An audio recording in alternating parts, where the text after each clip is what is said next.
Exam है, भर्ती कोई थी ही नहीं।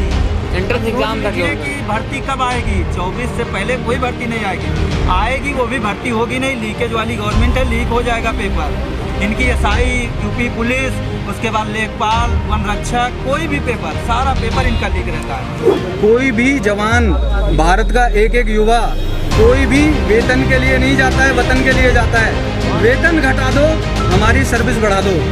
वेतन घटा दो, हमारी सर्विस बढ़ा दो। मैंने वन रक्षक विभाग की परीक्षा दिया था, जो कि वो भी पेपर लीक हुआ। इससे पहले लेखपाल का हुआ, वो भी पेपर लीक हुआ। मतलब इनकी जितनी भी भर्तियां आई इनके शासनकाल में, कोई ऐसी भर्ती नहीं थी जो इनकी भर्ती का बोलते। हम कहते हैं हम फ्री में सर्विस करेंगे, हमें भेजो। आजीवन सर्विस करेंगे। हम बोल रहे हैं आज मंच पे और बॉर्डर पे लगाओ हमारी ड्यूटी सबकी। हम एक भी रुपया नहीं लेंगे, खाना पीना दो हमारा और हमें बॉर्डर पे फेंको वही। हमें गवर्नमेंट पे कोई भरोसा नहीं और ये केवल पेट का पेपर ऐसे करा दिए हैं क्योंकि 2024 के लिए कैदी दरोगा बनने लगा है, उसका कोई जांच पड़ताल नहीं हो रहा है। पेट का पेपर करवा दिए हैं लेकिन भर्ती अधीनस्थ की एक भी नहीं आएगी। नेता लोग भेजो अपने बच्चों को 25-25 लाख रुपए दो, बॉर्डर पे लगाओ उनको। एक भी नेता का बच्चा कोई भी बॉर्डर पे नहीं होगा। नमस्कार दोस्तों, मेरा नाम है गौरव और आप देखना शुरू कर चुके हैं मंथन। और मैंने जैसे कि प्रॉमिस किया कि लास्ट संडे मैंने आपसे बोला था कि मैं आऊँगा और मैं फिर से मौजूद हूँ नए मुद्दे के साथ। आज का जो मुद्दा हमारा है बहुत ही कॉमन है। जैसे लास्ट पे हमने बात किया था बेरोजगारी पे, सेम तो अभी पेट का एग्ज़ाम कल भी था और आज भी था। तो हमारे साथ कुछ युवा हैं जो एग्ज़ाम दे के आए हैं और जो कहीं ना कहीं उनसे जानने की चीज़ की कोशिश करते हैं कि क्या उनकी जैसे उन्होंने जो एग्ज़ाम दे के आया तो उनको क्या लग रहा है कि क्या देश में एक्चुअल जो मुद्दे थे सरकार के, मैंने बात की थी कि अभी जो बेरोजगारी का है उनको लगता है कि क्या इस एक पर्टिकुलर एग्ज़ाम से उनको कुछ न्याय मिलता हुआ दिख रहा है और आगे उनको अपना भविष्य कहाँ जाता हुआ दिख रहा है। ठीक है, तो सबसे पहले मैं नाम जानना चाहूँगा आप लोगों का। आपका क्या नाम है भाई साहब? रजनीश कुमार शुक्ला। आज आपने पेट का एग्ज़ाम दिया है, तो कैसा रहा एग्ज़ाम और क्या लगता है, क्या उम्मीदें हैं उस चीज़ से? एग्जाम तो अच्छा रहा, मतलब उसमें आपको कुछ ऐसा नज़र आया कि क्या लग रहा है बेरोजगारी इस एक एग्ज़ाम से चली? क्योंकि लगातार देखो 2018 के पेट अभी तक वो यूपी TSSC का एग्जाम अभी तक उसका क्लियर नहीं हुआ है। तो ये देखिए क्या लगता है, क्लियर हो जाएगा या फिर एग्जाम ही है?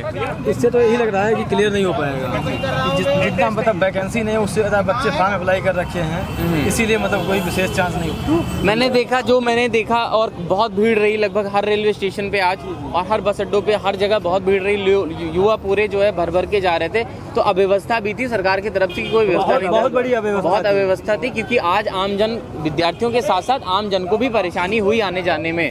तो एक एग्जाम तो क्लियर नहीं हुआ, चलो इस बार तो कोई लीक की समस्या नहीं आई, तो थोड़ा इम्प्रूवमेंट है, इसके लिए बधाई देते हैं जो भी जिन्होंने भी ऑर्गेनाइज करा इस चीज़ की बधाई देते हैं। क्योंकि आप कहाँ से आओगे, कहाँ आपका सेंटर क्या था?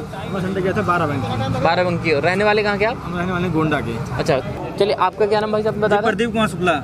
तो आप मुझे बताइए पेट का एग्जाम आप दे के आए हैं जी, तो ठीक है, उससे क्या उम्मीदें लगी और कैसी व्यवस्थाएं रही? और जो सरकार ने दावे किए थे हम नौकरियों की भरमार लगा देंगे और प्रदेशों के ऊपर जो वहाँ पे लोग तंज कसते हैं, हर कोई भी सरकार का बंदा तंज कसता है कि वहाँ नहीं नौकरी है, वहाँ नौकरी है, तो आपको क्या लगता है इससे क्या उम्मीदें हैं इस पेट एग्जाम से आपकी? हमें गवर्नमेंट पे कोई भरोसा नहीं है और ये केवल पेट का पेपर ऐसे करा दिए हैं क्योंकि 2024 के लिए और कोई भर्ती देने वाले नहीं है। बस केवल बच्चों को मूर्ख बनाने का काम किया जा रहा है और जो भी कर रहे हैं गलत कर रहे हैं बच्चों के साथ। सेंटर इतना दूर दूर भेजा गया है, बच्चों को आने जाने में असुविधा हुई है, खाने पीने में असुविधा हुई है। इनकी जितनी भी वैकेंसी या भर्ती हुई है सारी भर्ती लीक हुई है। आप SI का ले लीजिए, कैदी दरोगा बनने लगा उत्तर प्रदेश में। हाँ, ये भी एक मामला प्रकरण में आया है अभी। कैदी दरोगा बनने लगा है, उसका कोई जांच पड़ताल नहीं हो रहा है। पेट का पेपर करवा दिए हैं लेकिन भर्ती अधीनस्थ की एक भी नहीं आएगी, ये मैं दावे के साथ कह रहा हूँ। और ये गवर्नमेंट इस पे कोई नज़र अपना नहीं, बस हिंदू मुस्लिम सिख ईसाई। पेपर तो दिए लेकिन बहुत असुविधा हुई क्योंकि यातायात साधन व्यवस्था नहीं था, बहुत समस्या झेलना पड़ा, तब जाके किसी तरह आ पाए पेपर देने। ऐसा लगता था कि पेपर मेरा छूट जाएगा। और रही अभी हाल ही में मैंने वन रक्षक विभाग की परीक्षा दिया था, जो कि वो भी पेपर लीक हुआ। इससे पहले लेखपाल का हुआ, वो भी पेपर लीक हुआ। मतलब इनकी जितनी भी भर्तियां आई इनके शासनकाल में, कोई ऐसी भर्ती नहीं थी जो इनकी भर्ती का बोलते लीक ना हुआ। इतना रोजगार देने के लिए बोला था, उससे ज्यादा रोजगार घटा दिया है। अभी इन्होंने नया कानून बनाया अग्निवीर योजना। देखो हमें पेट का हमें नहीं पता, हम आर्मी की तैयारी करने वाले लोग हैं कि उन्होंने बोला है कि आर्मी की भर्ती में अगर कोई युवा जाएगा 18 से 21 साल के बीच में 2 साल और बढ़ा दिए। अगर सपोज दैट कोई लड़का 12 साल की इंटर करने के बाद में 18 साल की उसकी एज हो गई ठीक है, 3 साल कोरोना में चला गया, अब ये 3 साल की 4 साल की भर्ती निकाल रहे हैं, तो उसमें लड़का कर क्या पाएगा? जब तक वो शादी की एज में होगा, कौन बेटी का अपना रिश्ता देगा उस लड़के को जो 25 साल की एज में बेरोजगार हो जाएगा? और रही बात ये नेता लोग कहते, देखो मेरे किसी के ऊपर टिप्पणी नहीं कर रहा हूँ मैं, ये नेता लोग बोलते हैं कि लड़का आएगा बेरोजगार नहीं होगा, 25 लाख देंगे, वो देंगे, कुछ नहीं होगा। कोई भी जवान, भारत का एक एक युवा कोई भी वेतन के लिए नहीं जाता है, वतन के लिए जाता है। वेतन घटा दो, हमारी सर्विस बढ़ा दो, वेतन घटा दो, हमारी सर्विस बढ़ा दो। एक बात बताओ, अगर कोई बच्चा जा रहा है, नेता लोग भेजो अपने बच्चों को, 25-25 लाख रुपए दो, बॉर्डर पे लगाओ उनको। एक भी नेता का बच्चा कोई भी बॉर्डर पे नहीं होगा, सबकी। अब एक बात बताओ, हमारे देश की सबसे ज़्यादा मजबूती थी इंडियन आर्मी, अब उन्हीं को वो खोखला कर दिए, 4 साल का कर दिया। तो क्या होगा, बच्चे का क्या कैरियर होगा? जब तक वो अपना होश संभालेगा तब तक रिटायरमेंट लेके घर आ जाएगा। भटको, अब अभी 25 साल के मतलब बच्चों को कोई रोजगार है नहीं, अब वहाँ से बेरोजगार होके आएगा, गलियों के धक्के खाएगा। फिर अगर इतना ही अगर टैलेंटेड होता बच्चा तो घर वालों से पैसे लेके करता ना भाई, रोजगार वो अपना बिजनेस करता। एक बात तो बड़ी अच्छी बोली, अगर इंडिया ने आज तक का कोई बेस्ट फैंटास्टिक ऑर्गेनाइजेशन कोई भी देखा है तो इंडियन आर्मी रही है। वतन के लिए बंदा जाता है, वेतन के लिए नहीं जाता। हमारे देश के एक एक युवा का खून में मतलब अपनी देशभक्ति है। कोई भी लड़का, एक सिंगल बंदा वेतन के लिए नहीं जाता। हम कहते हैं हम फ्री में सर्विस करेंगे, हमें भेजो, आजीवन सर्विस करेंगे। हम बोल रहे हैं आज मंच पे और बॉर्डर पे लगाओ, हमारी ड्यूटी सबकी, हम एक भी रुपया नहीं लेंगे, खाना पीना दो हमारा और हमें बॉर्डर पे फेंको वहीं। तो बड़ी अच्छी बात कही, ये जज्बा होना जरूरी है और ये जज्बा कायम रहे, इसके लिए सरकार को जरूरी कदम उठाने चाहिए ताकि कि युवाओं में ये जोश रहे, सेना में जाने का जोश रहे। क्योंकि अगर आज हम और आप अगर यहाँ खड़े होकर बोल ले रहे हैं, टिप्पणी कर ले रहे हैं, सिर्फ इसलिए क्योंकि बाहर बॉर्डर पे बैठे हमारे सैनिक हमारी रक्षा कर रहे हैं, हमारी सेवा में कर रहे हैं। और अगर वो सैलरी के लिए होता तो सैलरी तो वो यहाँ हर कोई कमा ले रहा है। कुछ अगर मुख्यमंत्री की श्रेणी में देखा जाए तो सबसे नीचे और सबसे खराब स्थिति नहीं योगी आदित्यनाथ जी की है जी।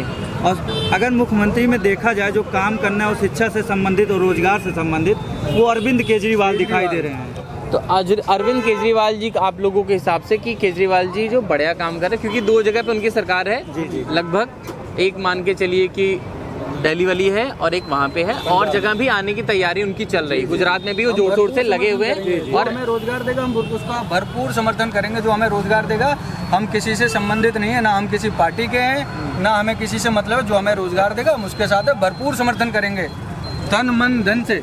बिल्कुल। तो बड़ी ज़रूरी बात आपने कही कि अगर जो युवाओं के कल्याण के लिए सोचेगा, देश के कल्याण के लिए सोचेगा, जो आगे बढ़ाएगा देश को, उसके साथ युवा है।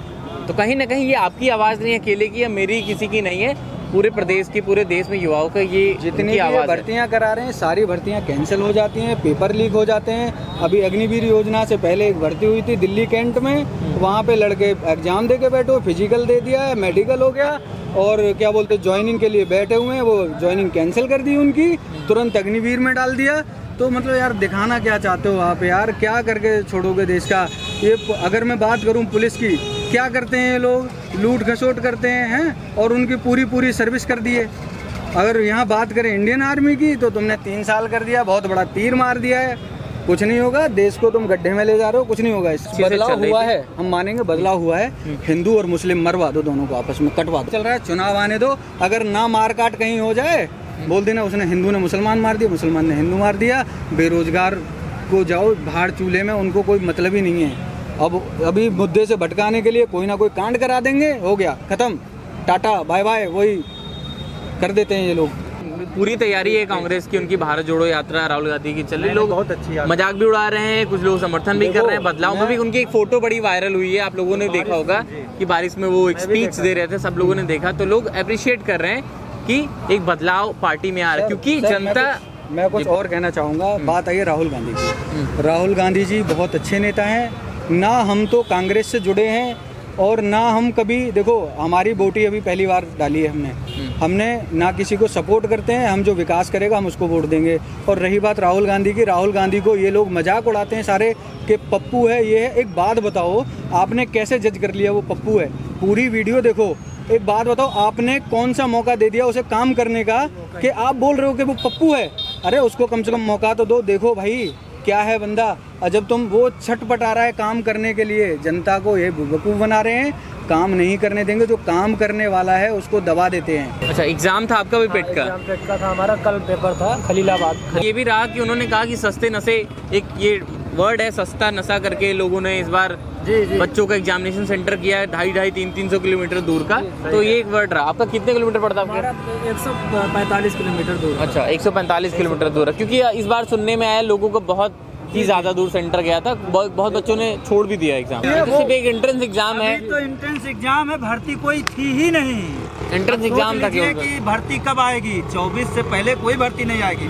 आएगी वो भी भर्ती होगी नहीं, लीकेज वाली गवर्नमेंट है, लीक हो जाएगा पेपर। इनकी एसआई, यूपी पुलिस, उसके बाद लेखपाल, वन रक्षक, कोई भी पेपर, सारा पेपर इनका लीक रहता है। कोई ऐसी भर्ती बता दें जो कि क्या बोलते हैं इनका ना लीक हुआ हो। जब जहाँ जिस राज्य के कैदी दरोगा बनने लगे, उस राज्य का क्या भला होगा, आप ही बता दीजिए।